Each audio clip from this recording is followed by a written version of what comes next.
मुरैना में गरज उठी बहुजन की आवाज, धरती कांपी, सत्ता थर्राई। जब बहुजन समाज पार्टी ने किया सत्ता के खिलाफ ऐलाने जंग, नेशनल कोऑर्डिनेटर रामजी गौतम की अगुवाई में लहराई नीली आंधी। दलितों पर हुए जुल्म के खिलाफ मुरैना की सड़कों पर निकली हजारों की भीड़। न सिर्फ रैली, ये था सत्ता के कान खड़े करने वाला आंदोलन। भीम जयंती पर चली गोलियां, एक की मौत, दूसरा घायल, और सरकार गूंगी बहरी बनी बैठी है। रामजी गौतम ने ललकारा, ये भाजपा शासित प्रदेश है या फिर जंगल राज। दलितों पर हमला करोगे तो बहुजन तुम्हें कुर्सी से नीचे उतार देगा। स्पष्ट चेतावनी, अगर न्याय नहीं मिला तो बसपा ईंट से ईंट बजा देगी। मांग रखी गई, मृतक परिवार को 50 लाख और सरकारी नौकरी, वहीं घायलों को 20 लाख की सहायता राशि।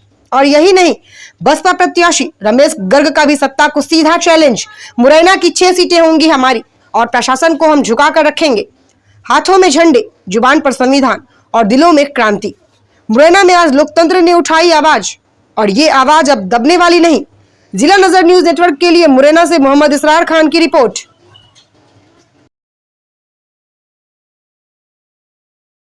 को आंख उठा के देखने की हिम्मत नहीं होती है।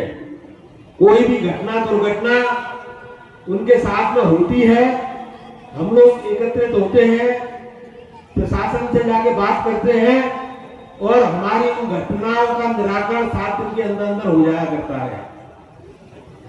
मैंने अपनी आंखों से 1994 में माननीय कांशीराम जी के समय पर बहुजन समाज के संगठन को देखा है।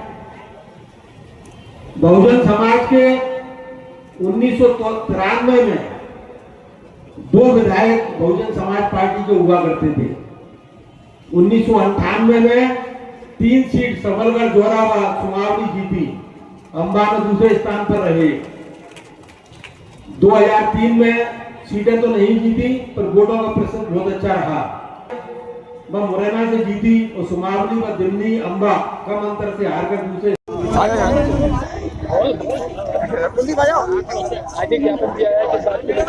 देखिए, तमाम एक विशाल आंदोलन हुआ आज बहुजन समाज पार्टी का, और जिस तरह से मुरैना के अंदर जुल्म, जाति, अत्याचार दलित समाज के ऊपर, गरीबों के ऊपर हो रहे हैं। आए दिन नेता माफिया यहाँ पर घटनाएं कर रहे हैं कि किस तरह चौली के जैद के भी आपने देखा कि भदौरिया परिवार से का बच्चा है वहाँ पे एक्सपायर हो गया।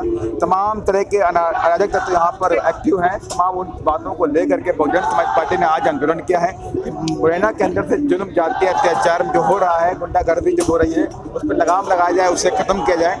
इन्हीं बातों को लेकर के आज बहुजन समाज पार्टी ने आंदोलन भी किया है। और साथ ही जिस तरह से 14 अप्रैल को हमारे सिंगोना गांव के अंदर 2 बच्चों के ऊपर जय भीम बोलने की वजह से उन पर हमले किए गए, उन्हें गोली मारी गई, जिसमें से एक बच्चे की जान चली गई और एक बच्चा हमारे साथ में आया हुआ है जिसके हाथ पे गोली लगी हुई है। तो हमने ये सरकार से मांग की है कि मृतक के परिवार को 50 लाख रुपए और घायल के परिवार को 20 लाख रुपए और मृतक के परिवार को सरकारी नौकरी दी जाए। और तमाम और भी मुद्दों को लेकर, जिस तरह से रेत माफिया, ट्रॉली माफिया एक्टिव है, आए दिन व्यापारियों से लूट खसोट की जा रही है, गोली मारने की धमकी दी जा रही है, उनसे रंगदारी की जा रही है। इन तमाम मुद्दों को लेकर बहुजन समाज पार्टी ने आज ज्ञापन दिया है। और साथ ही उन मुद्दों को भी दिया है कि जिस तरह से आपने देखा अंबा के अंदर और दंजपुरा के अंदर दलित समाजों को जो बच्चे थे वो घोड़ी पे बैठे हुए थे बारात पे, उन्हें बारात से घोड़ी से उतार करके उन्हें मारा पीटा गया और बरातियों को बेइज्जत किया गया। उन तमाम मुद्दों को लेकर बीएसपी ने आज बड़े आंदोलन के साथ में यहाँ पे माननीय राज्यपाल जी को, माननीय मुख्यमंत्री जी के नाम ज्ञापन दिया है। और मुझे पूरा आशा और विश्वास भी है कि सरकार इस पर कार्रवाई करेगी,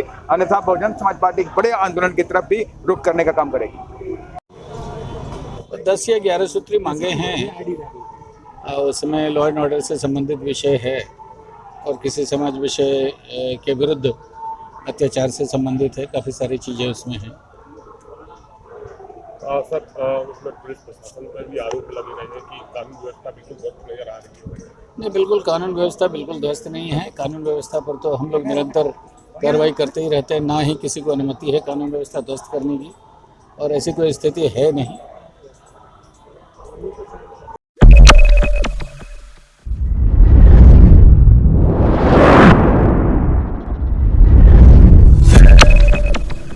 आप देख रहे हैं जिला नजर न्यूज नेटवर्क। चैनल को लाइक एवं सब्सक्राइब करें। धन्यवाद।